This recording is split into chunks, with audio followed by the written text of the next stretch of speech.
All right. Let's go. All right. So welcome y'all to the Teen Centers podcast. You already know we have one here. Y'all already know who Charles is. Y'all already know who Zay is, the producer and the co-founder of DC Incentives. Absolutely. But we have a new person, and she is about mental health. Please introduce yourself. Hey, I am Nadaria John. I am a clinical social worker, the founder of North Node Therapy, and I have been in the field of mental health for 20 years now. Got it. So, excellent. The reason why we have you on this podcast right now today is because we're going to talk about this movie Straw, but we wanted to make sure that we had someone that was a professional so that they can explain to us what we did not see from a clinical perspective. Mm-hmm. Because you can't use the word crazy anymore, right? Okay, let's put it this way. Yeah. Okay. No, because you got to be correct. Okay. You're right. So when we look at mental instability, and it just might not be that, it might be something else. So we don't want to call everything mental instability or mental unstable. We just want to make sure that we're looking at it differently. So that's why you're, and we're going to have you on for other stuff too. Okay. If you agree with that. Okay, cool. So yeah, sure. Good. So where'd Rich go? Now Rich has this thing. Rich jumps all over the place. I try to keep. We try to stay in secret. Right, there you go. But this one over here, he jumps everywhere. Rich will go to the end. Rich will go to the end. Be like, Rich. Yeah. Okay, got it. Okay, so now I want to get to the good part. See, that's your problem. See, you need. As you said, have patience. You need to slow down. Okay, got it. So, what we want to do is, okay, Rich, since you're up first, the movie, your perspective. Real quickly, because this is a conversation. So, how did it affect you, and what did you think about it? Make it short. It affected me emotionally, right? Because it just tells you what a single black woman with a kid goes through on a daily basis, that is raised through poverty, that is going through survival mode. And that's what, and it just hits about how emotional and the trauma they go through. So that's how it hit me. Mm-hmm. Yep. Okay. Xavier? So for me, it hit home because I didn't go exactly through what she went through, but kind of similar. And I'm a parent with 2 kids, so it happens. Honestly, emotions was everywhere, and it's just like I could definitely relate heavily. So that's just what it was for me for the most part. Mm-hmm. Let's be clear. Are you in my house right now? Because our backgrounds are the same. I just want to clarify that. We are not in the same house. No, we're not. Oh, I got it. All right. Since you're the guest, Nadaria, I'm going to let you go last. So my view on this is the acting was phenomenal. It is emotional. It will move you. It will have you. I mean, if you're not close to your emotions, there's no, I don't see how you cannot tear up in certain parts of the movie. So I'm afraid, and I'm going to explain later why I'm afraid, but the acting was just, I'm talking about the women. They were just awesome. And I want them to get their just due. Mm-hmm. Mm-hmm. That's what I want, because they deserve it. Mm-hmm. They deserve it. So that is my take on the movie, my good take on the movie. The acting was phenomenal. That's my good take. So now, Nadaria, go ahead. Right. So I think the question was, how did we feel watching the movie? Right. Yeah. And so it was a bit of a tearjerker for me. And I don't really always cry during movies. And I found myself definitely getting teared up at certain points in the movie, angry at certain points in the movie. Right. Especially with that boss, man. I was just like, woof, he was ticking me off. So sadness, anger, I think some moments of happiness in those small moments where she got a little bit of support. So it was an emotional, very emotional, highs and lows for me. I like your remark about when she got a little bit of support, because I'm going to talk about that. Yeah. And again, the reason why we do these things is because we want people to look at these movies. I don't see anybody talking about this online, and I just, and it bothers me, it irks me. So now, before we get started, I'm sorry, I'm just going to read what it says on Google about the movie Straw. Okay. It says this: a single mother navigates a series of unfortunate events, leading her down an unforeseen path where she becomes embroiled in a situation she never envisioned, finding herself at the center of suspicion and an indifferent world. That's what Netflix says.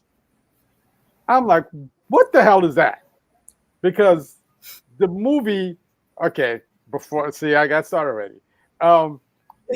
That wasn't the movie to me, but okay. So here go the conversation. So we're gonna try to get off by 9 o'clock. Rich, 9 o'clock. Okay, got it. So all right. So now here comes the conversation. What was the takeaway, guys? What did you guys see? What was the takeaway? Open floor. Don't get quiet. So I can jump in while you guys are gathering your thoughts. I think for me, my takeaway was how important support is. I think for me, that was the takeaway, right? We're watching a woman who is literally having a breakdown, right? She's having a hard life. And what kind of turns it around for her a little bit is the support. This woman feels seen by her community who shows up outside of the bank chanting for her, who was portrayed as the robber. She was seen by Tiana Taylor. She was supported by Tiana, or what is it, Detective Raymond, and Nicole, the branch manager, right? So she was supported by these people. It was a sense of sisterhood. And so it's funny that it ties into a lot of what I've been thinking recently, which is that, as a therapist, I tend to work with people one-on-one, but healing can happen in a group. And I feel like that was that perfect example of how the people in the bank showed up for her, and it wasn't just her by herself doing her own healing. So that's my takeaway. Excellent. And the reason when you see me make these emotions physically is because you're voicing how I feel and what I'm thinking. And what you're doing is I believe that information will do either two things. It'll either question what you know, or it'll either solidify what you know. And what you're saying is solidifying how I feel. So it's making me feel good to hear that from someone who we didn't have this conversation with. Right. Yeah. Okay. Now I'm going to give it to you a different way. I'm just letting you know that. But it's going to be the same thing. So I got to say, I thank you, Xavier, because Xavier and I had a conversation today. So I had to let off some steam. So there was another conversation I had with someone, because I was trying not to bring it tonight to this venue or to this platform, but it's going to seep out. So go ahead, Xavier. Oh, goodness. So for me, it was, out of this whole movie, I felt like it's kind of like the struggle that a lot of parents go through, single mothers go through. I don't really know how it is for like a single man, a single parent as a man perspective, because I don't see that often, But single mothers, it's usually some type of struggle along the way. Sometimes you have help there, and sometimes you don't, and you got to figure it out one way or another. And that's lucky if you even get the help, honestly. And with how the world is and what they, how the expectations are to before ACS get involved and all this other stuff happens, it makes it really hard for a parent to like really be able to get by or make things work. Especially with like bills, just trying to get day by day, get by. So it's a whole struggle to me. And this not seriously step by step, but this movie actually showed what it's like. And honestly, like everybody I talked to, they was like, oh, they love the movie. It's very emotional. But for every single body I talked to, most that I talked to were women. And they were single parents. And they're like, it hit home. This is like our everyday struggle type of thing. So that's one of the biggest things for me, for sure. So, yeah. All right, Rich. I would say, well, it's a continuation of what Zay said, but in a different way, right? So it's more about job loss, eviction, harassment of police. Janiyah's that was the main character. Janiyah's daughter go to ACS, right? And protective services, right? And it's a tragic of desperation of measures to provide for the daughter, for the child, right? So then it was more like a gut-wrenching for motherhood, right? So it just reached that breaking point to systemic neglect, mental health, what else? And desperation of what, like, when someone is in poverty. This is what we go through. Yeah. Okay. Now. Charles is about to start. Now here, okay. You got to start up. Okay, because I'm going to start out. So now here's the thing. Okay, I did not want to see this movie. Okay, I didn't want to see it.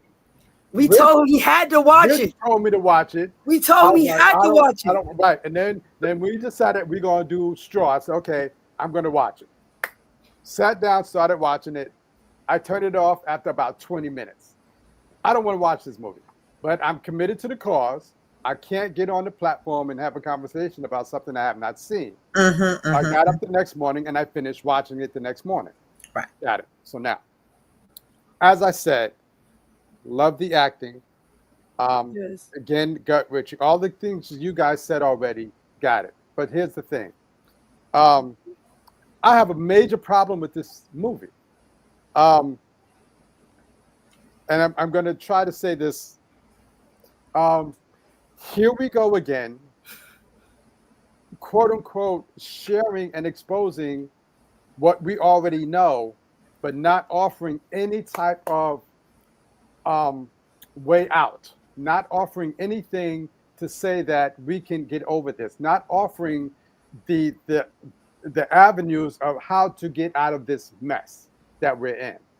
And I have a problem because all the movies that I've seen with this guy, it's like we know this already, so what next? My thing is there's no what next. And I have a problem with that because I'm like, we know this already. We know what's going on. What are the solutions? How can we fix it? And if he doesn't start putting that in the movie, I'm trying to understand what you have the platform, the people are listening. So now why can't you give them something, an avenue of to be like, you know what? if you are going through whatever, this is where you need to do. He didn't offer any solutions to that. Well, I hear you as far as he didn't offer any solutions to the poverty and the hardship that she was going through. I do think, again, going back to the original point, that the takeaway was that support is a part of the answer, right? This was a woman who we were watching going through, she was decompensating. She was going through a mental health crisis and breakdown. And what interrupted that breakdown was the gentleness of the people who showed up for her. And so I do think that is a part of it, that, if we show up for people, we can be there for them. It can interrupt what is a mental health breakdown. Now, so I do think that was a part of the solution. Maybe not everything that you were looking for. I hear you. I agree with you. I agree with you 100%. Also, the part of she not accepting the help. Because if you watch the movie, she wasn't accepting the help. She's all through the movie, I'm doing this by myself. I'm all alone. But wait a minute, when your girlfriend was trying to assist you at the beginning, you turned that down. Mm-hmm. When other people were trying to help you, you were turning that down. So it's a give and take thing.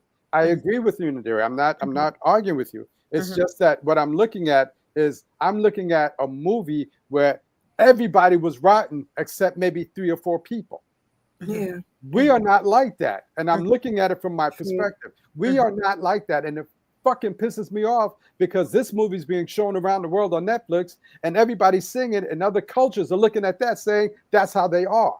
Mm-hmm. So when they come here or when they see us, they've seen Netflix, so they look at a Miss John and it's like I'm looking for that type of creature, that type of character. Mm-hmm. And that's what bothers me. And it's like, you know what?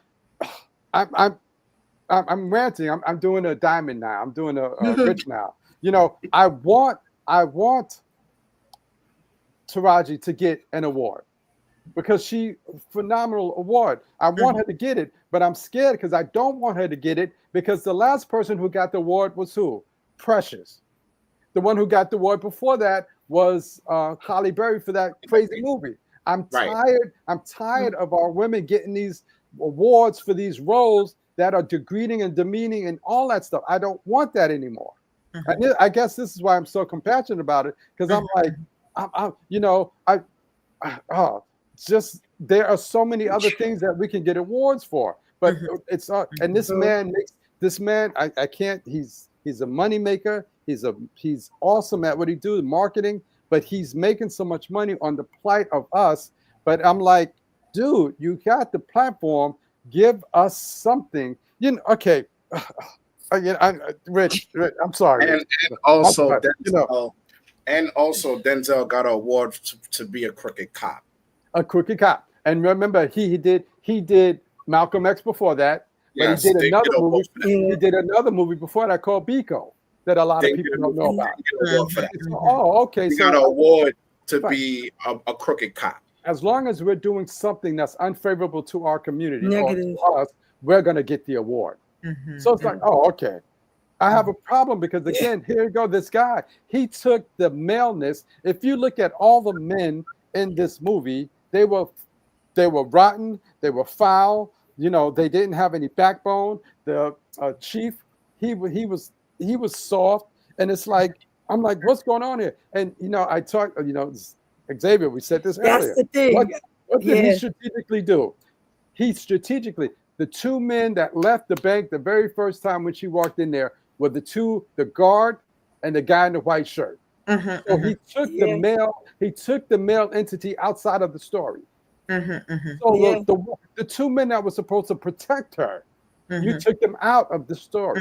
I'm like, come on now. It's like, where are the strong men in this movie? There were no strong men in the movie. And I have a problem with that because I'm like, that's not me. That's not the people I hang around with. And I'm like, there's no way. So when she shoots the manager, how many times have you wanted to shoot somebody?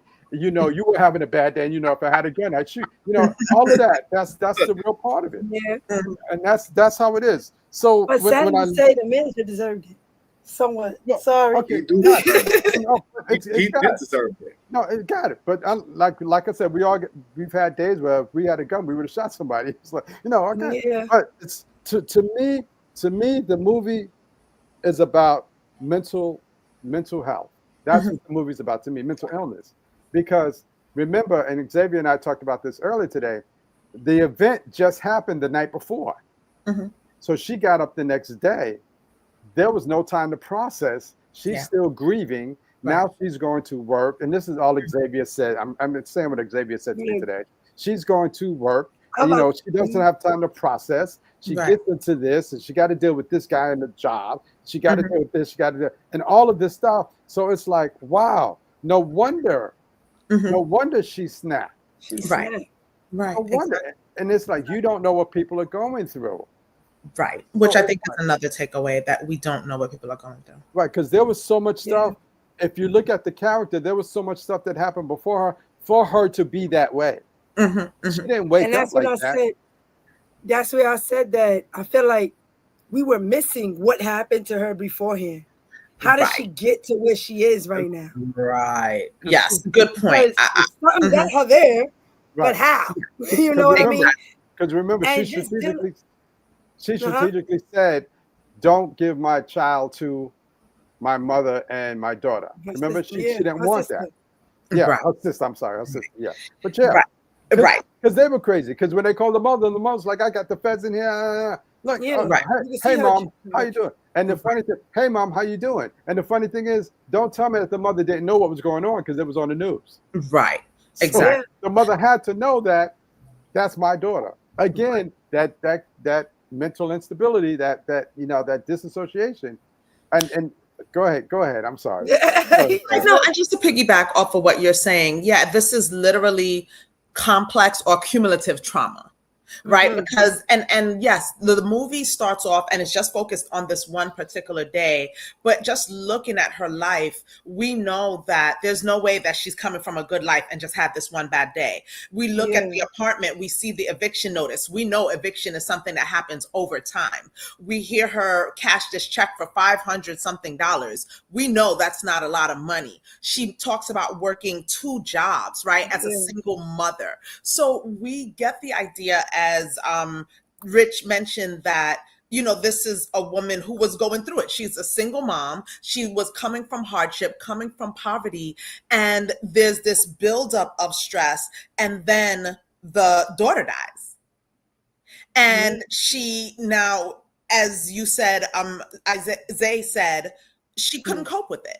So what the human brain tends to do for us when we can't handle something is it shields us, it protects us. So she starts dissociating or hallucinating, right? She goes through this movie still talking, still seeing her daughter, still hearing her daughter. Think about when we go through loss. You get up and you just go to work the next day and function like nothing happens. Where is the family that shows up at your house the next day to rally around you and form this circle around you and say, my God, your daughter just died. Let me call your job and let them know you won't be coming in. Let me, just be here as a source of support. There was none of that.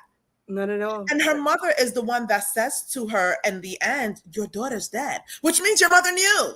So why wasn't your mother? I don't know if the mother didn't live in the same state, but I mean, usually your mom's on the next thing smoking when you go through a crisis, right? But it seemed like they didn't have a good relationship. Right. Not a good bond at all. Not a good bond at all, clearly. And I mean, how bad is the bond when I can't say my granddaughter just died? I got to get to my daughter. I don't care what's going on. Right. So this woman had to be going through a lot of hardship. And again, I think this movie shows us what stress and trauma over time can do. Right. Yeah. And it led this woman to psychosis.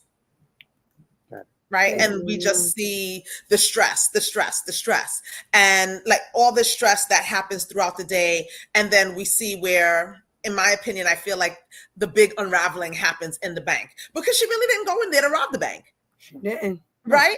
She went in there to just cash her check. I feel like that bank teller was ticking me off because she just saying, all I want is my $541. Just give me that. You know what I mean? So I feel like there was just so many things that was making it worse for her. Right. Yeah. But I wonder, did she even really, yes, you know, she shot the manager and all that, but did she acknowledge and really notice, like, yo, they're jumping because you got a gun in your hand? I don't think she noticed. No, I think it took her a while. Yeah. No. I think it took her a while to recognize what. And then they jumped in because the bag, they see the light in the bag, but it's an experiment. She doesn't even know that they think it's a bomb. Xavier, now you're talking about a woman. She was just cleaning out her bag. Now, if she carried that every day, she would have been aware of, oh shit, I got this. But she just put it on the counter. And it was like, you know, how many times have you done something and you, wait a minute, what about, you know, again, she wasn't there. Right. She was just focused on getting her check cashed. And getting them $40 to her daughter. And how many times have we done something where, why'd I do that? It's because your mind is somewhere else. Absolutely. So there was no malice in that. Now, Nadira, when you talk about the bank teller, I like the older woman in the bank that was schooling her, but like, listen, it's simply what she was like, you don't know nothing. Sit down, shut up. You know, it's like, if you only, you know what, you're talking out the side of your neck. Like, sit down and shut up. And it was, if you listen to what she was saying, she was spitting wisdom. I was like, oh my gosh, this lady. But the part, I guess, and you talk about the psychosis, Nadira, it's the part where the bank manager, her name is Nicole, how at the end, when you find out that the child is dead, at the end, she was like, I know, they told me. She was working with the young lady because she knew it, but she didn't fight it. She was working with her because she was trying to de-escalate the whole situation. She didn't jump up like, you know, you crazy about it. She knew how to handle the situation. Right. And I'm like, and the funny thing is, if you look at the name of the bank is called Benevolent. And I had to look up the word to make sure I understood what the word. Because a lot of times when you look at these movies, things are there and like, okay, why did they call it benevolent? And when I looked up the word, that's what she was. She was benevolent. And and I was scared. I'm telling you, I was scared because I was like, please do not shoot these two women coming out the bank. Because if you looked at it, you had her and you had the bank manager, the same woman, but on two different sides of the coin. One was going through this, and one had her life, quote unquote. And we don't know if her life was all together, but it was like the image of those, because she went back for her. She didn't. She went, and this is what I'm talking about when we talk about that the people of who we are. This is what we do. And when I saw the images of things that we don't do, the I don't want to say the craziness, but the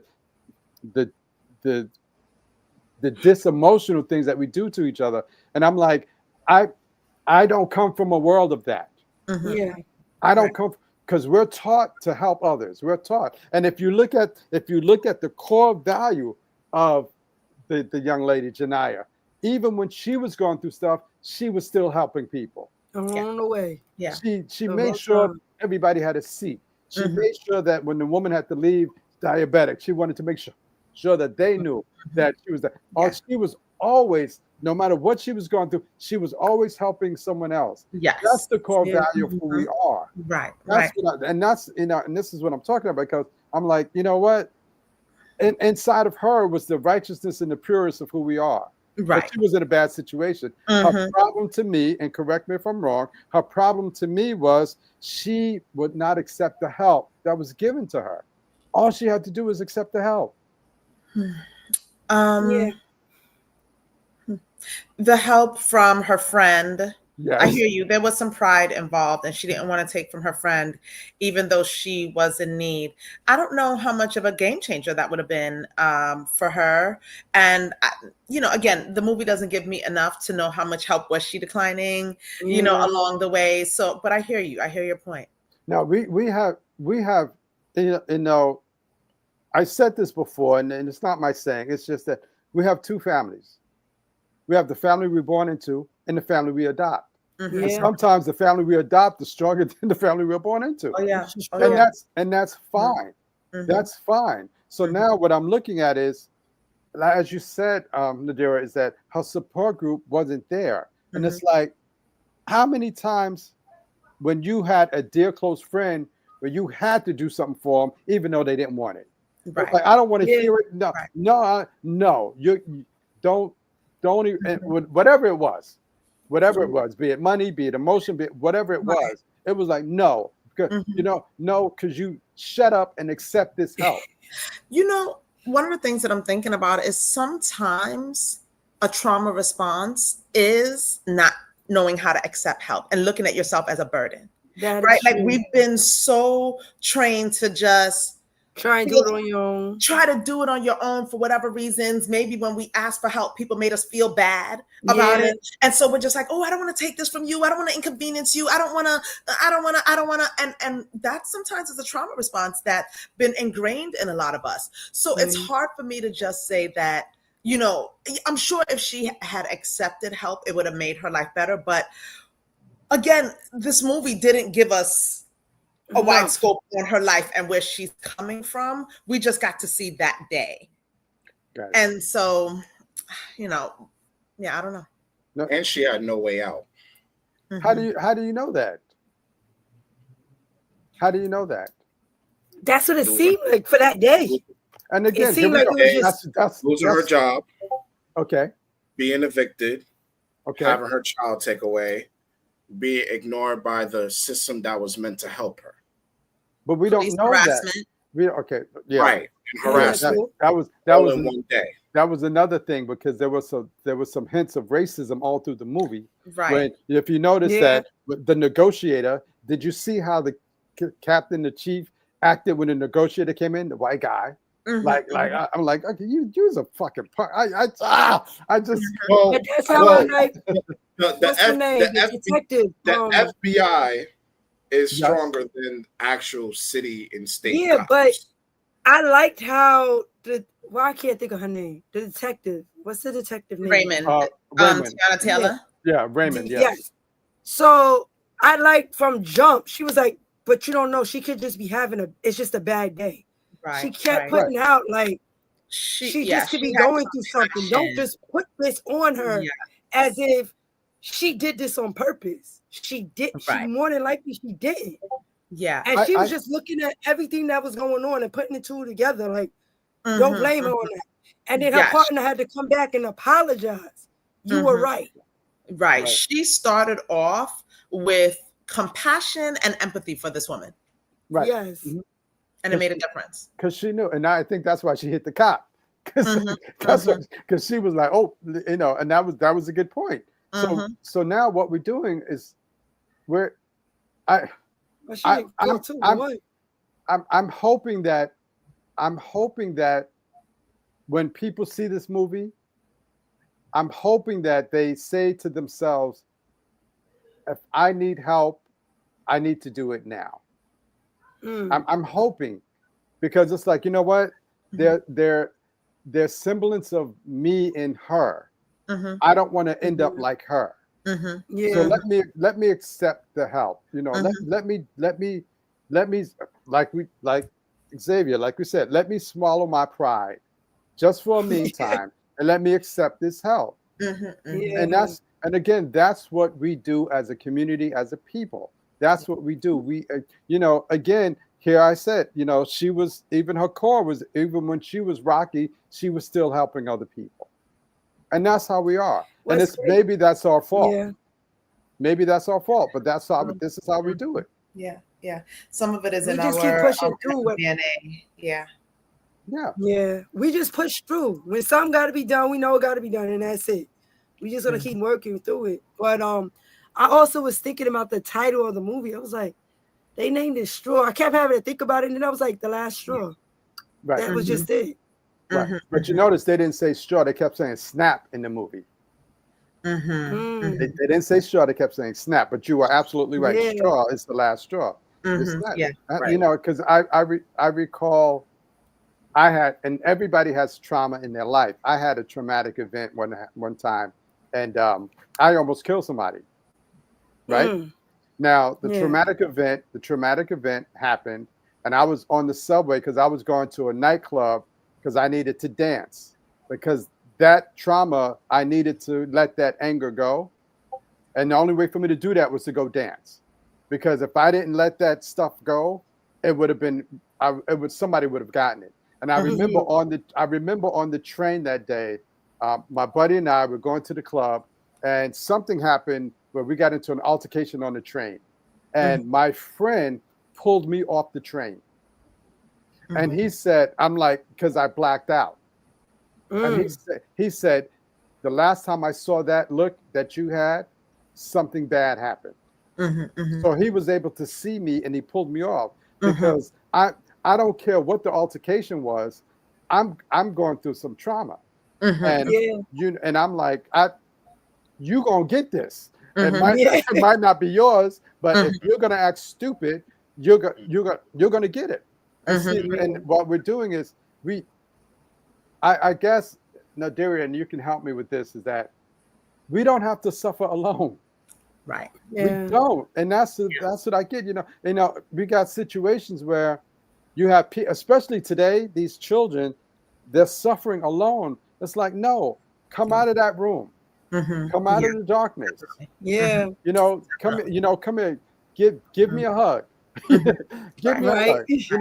And I think about my grandmother. My grandmother was the typical grandmother. Whenever we were kids, when we were mad, angry, she would grab us and hold on to us and hug us, and she wouldn't let us go. And Grandma, let me go. No, I'm not letting you go. You my baby. See what I'm saying? So it's like even with men, men, you grab them like, yo, you all right, brother? Because I remember a situation where I was about to do something. I'm talking about my teens or whatever. I was about to do something, and the man on the block, he was like the family father. Everybody knew him. He grabbed me and he wouldn't let me go. He's like, you look like you're about to do something. And I was like, yeah. He's like, nah. And he wouldn't let me go. And I think about crazy. We don't have enough of that. But I think about the times, how there was somebody there. That's why I believe in the higher power, because it's like, if it was up to me, I wouldn't be here now. Because the higher power knew that I need to put somebody in his life right now to stop him from doing what he's about to do. And that's what it's all about. And you say, Xavier, we don't have that. If we need to put that in our life. If we don't have it, we need to put that in our life. Yeah, I agree with that. It's important that everybody has a sense of community. And like you said, Chuck, we have our given families. Sometimes we have the families we adopted. Sometimes it's the neighbors, the colleagues, sometimes it's group therapy. Whatever it is, I do think that everybody needs to find themselves community that they can be vulnerable with and get support from. And I think that we need to understand the people in our lives and understand that everybody can't be your everything, which is why you need different circles of people. Understand that there is a friend that's going to be a good listening ear. There's another friend that might not be a good listening ear, but they're the ride or die. They're going to do certain things with you, right? There's going to be another friend that's good for another reason. That's your gym partner. There's another friend that's good for finances. You need different people in your life. You really need a sense of community. That's it. Yep. That's why we got you on the call, So let me ask you a question then. How do we deal with supervisors like in the movie Straw? I forgot this dude's name. Yeah, I forgot his name. How do we deal with supervisors like that? Well, You're working a 9 to 5. Okay, here's the thing. Here's the thing, because I've been in that situation. There's a certain no, not to me, because people, now remember, not just managers, people will do it to other people that they know they can do it with too. Yeah. They're bullies. That's what they are. Right. So now a bully will bully somebody, but they won't bully me because they're like, that's not the personality that I'm looking for. So understand. So what happens is, when you always have to make sure that things are documented, and you have to make sure that you make the complaints. Because understand that once you make the complaints, now you start documenting, you start writing letters It's like, you know what, there's a situation, blah, blah, blah, blah, blah. And if you have witnesses, it's like, oh, you got witnesses too that saw this situation happen? Yeah, because again, companies, their bottom line is the key, and they don't want to be caught in situations where you're going to court and there's documentation that says that you did not protect this employee from another employee. Absolutely. Bingo. So that's what it is. So got it? What I got is document everything. Document it, yes. Request a private schedule conversation. Correct. Yes, correct. Speak in terms of impact. That's what I got. Got it. Yes. Yes, you're absolutely correct. Know your rights. Yes. I'm gonna say under certain circumstances, even record. Yes. Even record certain interactions if you can, right? Like record certain things so that you have evidence. Because I think that, it's one thing to document. Yeah, it's another thing to be able to say, listen, I got the evidence, and if y'all don't do something about it, I'm taking this to the next level. I'm putting this on social media. I'm taking this to headquarters. So sometimes we got to do what we have to do. And I know that under certain circumstances, they say it's illegal to record people. So you got to, know but I think that goes back to, like you said, know your rights, know your options, but also fight for yourself. If you're not going to fight for anybody else, fight for yourself. And fight for yourself doesn't always mean a physical altercation. Fight for yourself means documentation, speaking up, recording, advocating for yourself, going to HR. All those things are fighting for yourself as adult people. The power of the pen. Don't just write a letter. Put it in email. CC everybody and their mama. Right. Right. So now, I say 97% of my fights are fighting for somebody else. Like, okay, you know what? No, you're not going to talk about Xavier like that. No, I'm not going to let you do that. Well, no, okay, well, no, you're not. And that's the maleness, the manhood in me, and the way I've trained and developed, and what I've learned in my spiritual system is mine. But understand that, no, you're not. As long as I'm in this room with this woman, you are not going to treat her that way. I'm not going to let you talk to her that way. And that's key. So when we talk about that support group, you need, and Xavier, we talked about this today, where women need men in their life and take the sex out of it. It doesn't have to be the husband. It could be a brother. It could be a cousin. It could be an uncle. Somebody that they can be like, be like, a close friend, and be like, oh, because see, and I said this before, and again, this is what he did. He took the positive maleness out of the movie where nobody was there to protect her. And even when she said she doesn't want her daughter to go to her mother or her sister, oh, she doesn't have a brother? Wow. She doesn't have a cousin, man. Oh, okay. Here we go again. So that's the key. I'm frustrated with the movie because if I would have made it, it would have been different.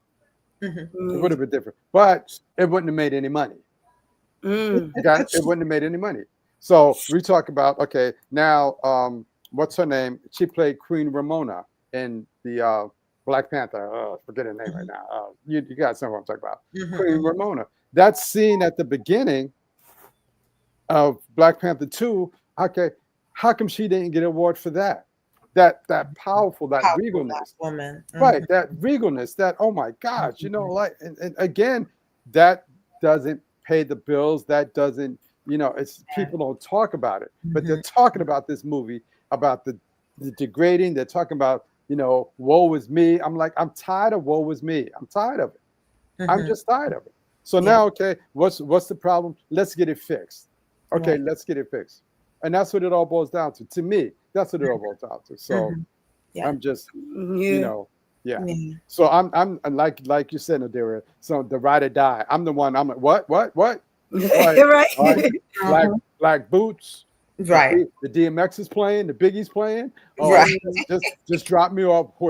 Just point them out. Point them out. Right. No, because the thing is, what I look at is this is, I think about a friend of mine who, very close friend of mine, when I broke up with my ex, she was there for me. And like, she did things for me. And I asked her, why are you doing this? Because she told me, because when I needed help, you helped me. So I'm only doing the same thing that you did to me. And again, we take sex out of it. It's like, oh my gosh, it all. We need that group, and we have to pinpoint. And like you said, Nadira, you got to make sure you know who's on your side and know what their strengths are. Yeah, and and put boundaries even on that. Yeah. Be able to put boundaries on that. Be like, oh, okay, no, I don't need you for this. Okay, got it. And that's and that's correct. That's correct. Yeah. Okay. Now, if you guys ever watch two movies, American Skin and Breaking. American Skin and Breaking. And John Q. Oh yeah, so that gave me Straw gave me a little bit of John Q. Yes. Yeah. I didn't get that. I got when you see Breaking. When you see Breaking and you see American Skin, you'll see the similarities with this movie. It's like, oh, that's solid, because it's like, oh my gosh. So what we're doing in Jupiter, we're not ignoring you, Jupiter Opulence. So just text her something to let her know that we're not ignoring her. But that's what it all boils down to. So I won't watch this movie again because I didn't like it at all. I didn't like it at all. I wish that there were more positive role models in it. I wish there were more positive characters. I'm talking about the men. It was, Sinbad in the wheelchair. Oh my gosh. Okay, we all know that. You got the manager. Oh my gosh. You got the two brothers that left. The protectors, the ones that are supposed to look out, they ran out. They're the first ones. So I'm like, oh my God. Are there any in the chief? No. I'm like, what? I'm like, what? I'm like, oh my gosh. Like I said, if I would have made it, it might have been. And all they had to do was get rid of the white cop. That's all they had to do. That's all they had to do. But remember, the kid, he's the FBI. He's above them. No, the one that harassed her.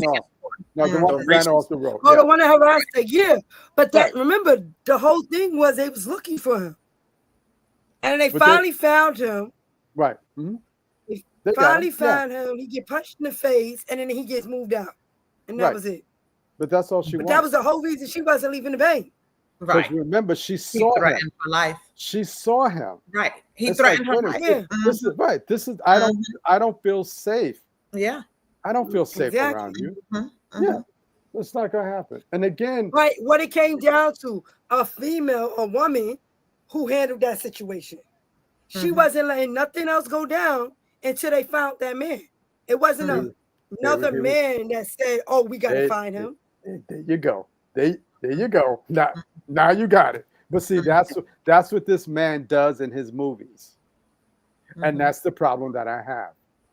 I haven't seen all his movies, but it's like, come on. I've seen a lot. I've only seen kind of positive role models, like, what was it? What was Daddy's Little Girls? Okay. That was one. Okay. But then it was another one, I think it's Davy, a Mad Black Woman, I think that one is. Okay. But I wouldn't. Not many. Besides that. Got it. Like there you go. I used to watch the plays too, but it's not many compared to all the things he came out with. The man is a monster when it comes to his marketing and his criteria. I mean, he knows what he's doing. He knows how to make the money. My problem is he's just missing the middle. What now? We already know this. You've exposed it. We know this already because we know somebody like her. We know somebody like Janiyah. It might be me. We know this. So now, what solutions do you have? Now, I would have loved if he would have had like the last scene with her in counseling with some people, saying that, you know what? I know this, I know that. I just didn't know what to do, and I snapped. But I agree with that. Yeah, I didn't like the ending either. I didn't. Yeah, the ending. But I agree. I agree with Charles with that because in our community, a lot of people are afraid to go to therapy. Right. They feel like it's, I guess, some type of problem to go to therapy, and that's what's needed. That's what's needed. If you're able to do that, you're able to get through a lot of your problems, your pain, your trauma, everything. You're able to get through it and possibly just have somebody there to help you through what you're going through. Yeah. Right. And that's it. I think that the power of the tongue, talking releases stuff. Yes. And again, you have people who can't articulate what they think and how they feel. So it's like we have to learn to articulate, and we have to learn to let people speak, quote unquote, their truth. And that's where the therapy part comes in. Yeah. Because as a male, I'm not a therapist, because my thing is like, we can take a couple of shots and we can let this shit go. That's me. So don't call me, because I'm not that one. But there's somebody that you can call, and I'm going to be totally honest. I had a situation, and Nadiria, who did I call for advice? You reached out to me. Yeah. Do you see what I'm saying? Because I know that all the people in my family, in my group, I need to speak to her, because I need to make sure I'm right. Even if I'm wrong, do you think, and be like, well, Chuck, you were wrong. Okay, cool. I got it. I know I was wrong, but I did it anyway. At least I acknowledge. So next time I'll think about that. Or maybe I should, but again, that's what it all boils down to me, is have to recap, is having the community, creating a community, knowing the pieces. Look at it this way. If you play chess, each piece has a role. Knowing that your family is that chessboard, and you're trying to win at life. So all these pieces that you have are pieces that are helping you win this game of life. And you know how the pieces move. Yeah. So your rook, you're not going to move the rook in a way that it's not supposed to. And that's how people know who to call and who not to call. So, but what can I say? Create that personal Rolodex. Yeah. Where it's like, you know what, I need to, I haven't talked to you in 5 months. Yeah, but I need to talk to you right now. You know what? If I haven't talked to you and you calling me, it must be for a reason. Right. Exactly. So let me slow down and listen. Yes. Got it. I agree with everything that you said, Chuck. And I want to also just place emphasis on, not everybody feels like they have that sense of community, but make it your business to create it, to find it, which is not easy, right? But go on that quest for, I'm going to join a gym. I'm going to volunteer here. I'm going to, spend time in these places. I'm going to accept this invitation. Get out of your house and connect with people, do different things and create that sense of community. Right. So, final thoughts, because it's let me ask a financial, and matter of fact, I got two interesting questions, right? I'm gonna ask a financial question. This is where Chuck comes into place, and then I have a mental health question, right? So, how can we deal with a landlord like, I forgot the lady's name, she's an asshole, that kicked out Janiyah? How can we deal with a landlord like her? No, but see, here's the thing. That was in Georgia. Yeah. The laws are a little different. It's not like New York. It's not like New York and some other states. See, Georgia, if you don't pay, your stuff is out on the street. So the way to deal with her is to get that assistance and make sure that that's not going to be an issue. That's the only thing I can think about. So you see what I'm saying? Because in New York, you know how it is in New York. It's crazy. That landlord could not do that. What she did if she was in New York. Absolutely. Yeah. You see? So isn't Georgia have like a couple of days before you kick somebody out? No, but remember, it's Georgia. It's Georgia. The laws are different than New York. Let me tell you, listen, my nephew lives down there. He's like, listen, people, 30 days, they stuff is out. Right. Right. Wow. But that's the only thing that I can think about is knowing that I'm about to get in the hole. Let me make sure I have the resources. Let me go out there and do what I have to do. Yeah. I agree with Chuck. And I just wanted to throw in, even though, that know what resources are available in the community. If you need to tap into public resources, do that, right? There's welfare, there's all type of stuff. So, you have to do what you have to do. Yeah. This is wow. Shout out to yeah. How long is a landlord supposed to wait? Because she did talk to her and she knew she had to pay. But remember, like I said, every state the laws are different. The laws are different in every state. Mm-hmm. So yeah, that's how it is. That's how it is. There is a book. Shonda Rhimes wrote a book called A Year of Yes. Okay, if you guys are interested, I would advise get that book and because Shonda Rhimes had this thing where she didn't accept the invitations. She missed out on certain events because she didn't want to go. But she wrote a book. What she did was she said yes to everything for a year, and the things that she learned and the things that she did. So I'm not saying say yes to everything, but start changing to expand your consciousness. Start changing to expand your group, knowing that. Because how would she not know if she didn't have a conversation with someone, or if she didn't go somewhere and go like, oh, they do this over here. You know what? Let me go over there. Let me volunteer. Let me work. Let me see what resources they have. Yeah. And that's what it all was. Jupiter said doing volunteer work really helped me connect with people. Yes. We need to come out of that bubble. We need to come out of that dark space, that dark room. We need to come out of that and be like, okay. And you know what? I remember my brother died. And someone asked me, because you see I'm getting emotional. My brother died, and someone asked me, was I okay? I told them no. And they were like, wow.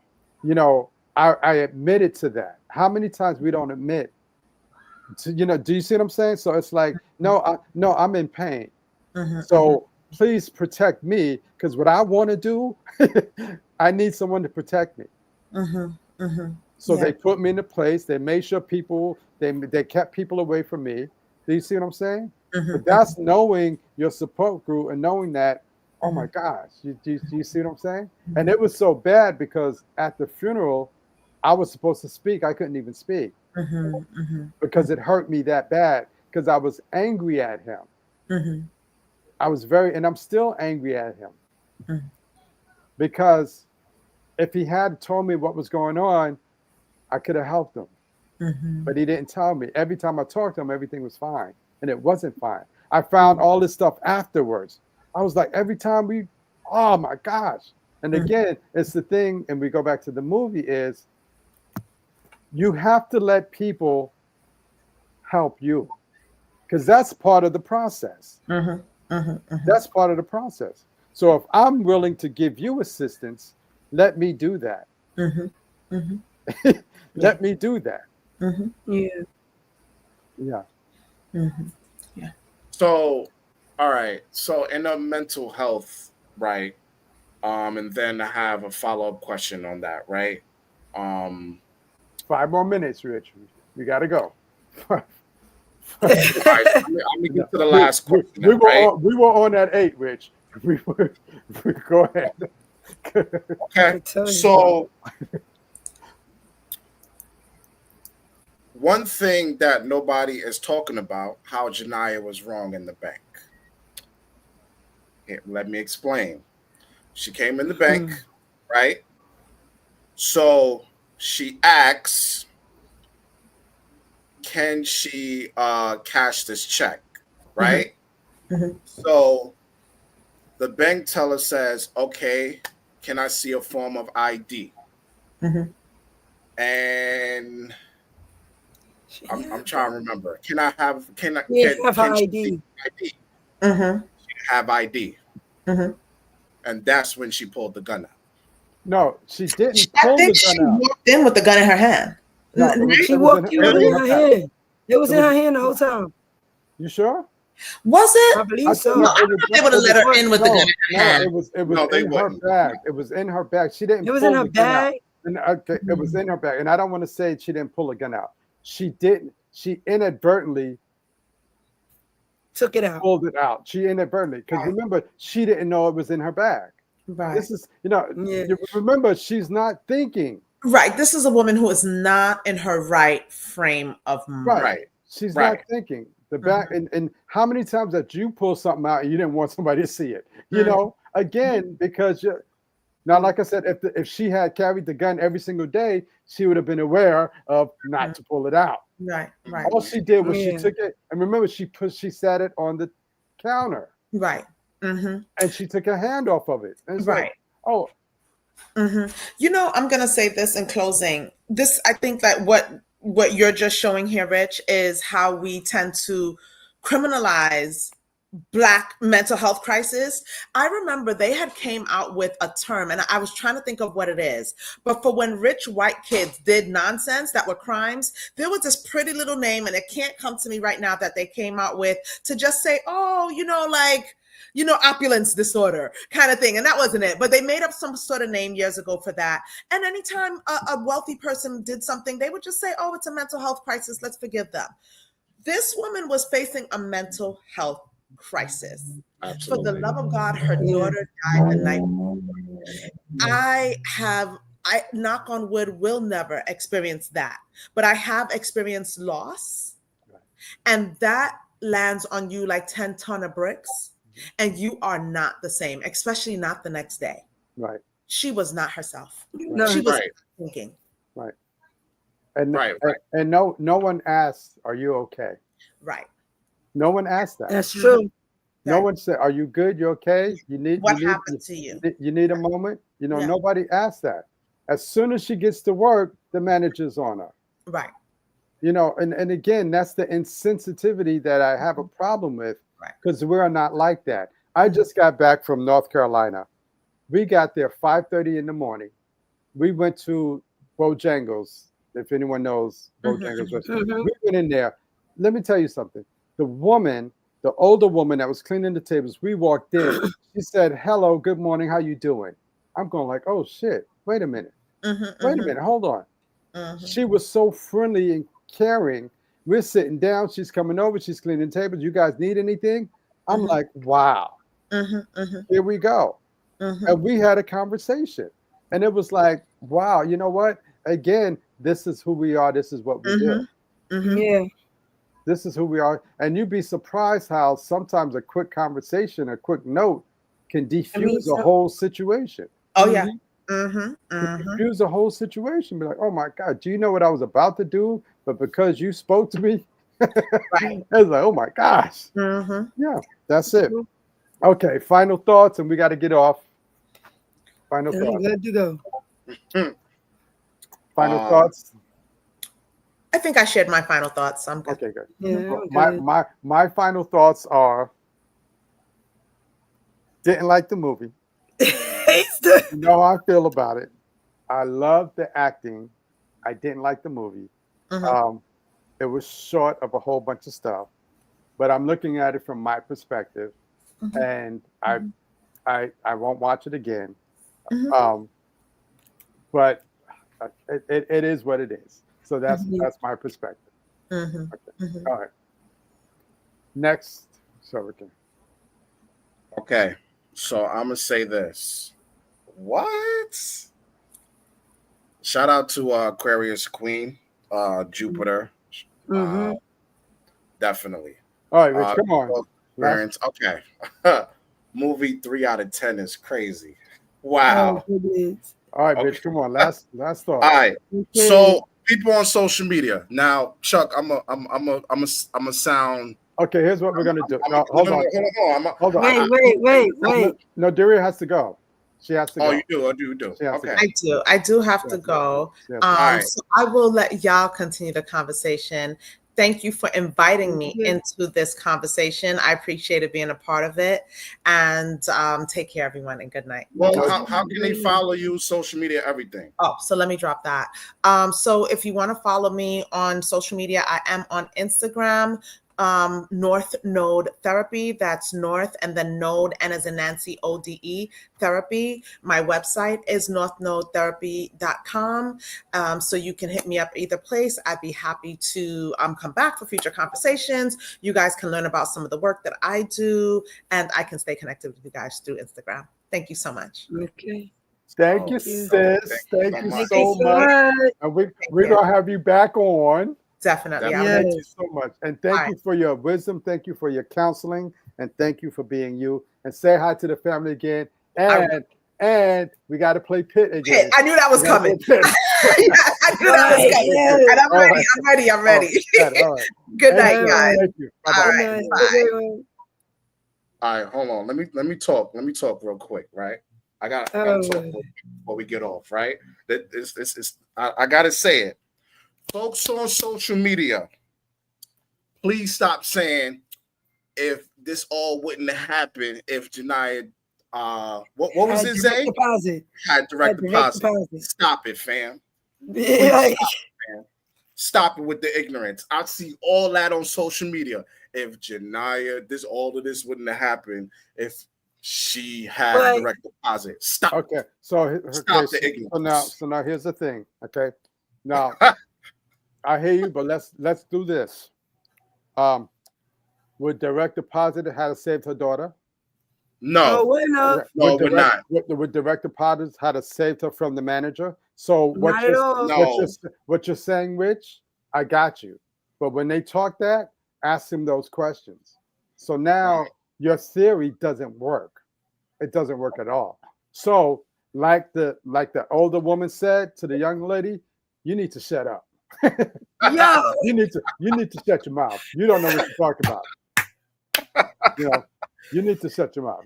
That would not help with them taking her daughter. Because remember, they took her daughter because she fell in the tub. They didn't take the daughter. Oh yeah.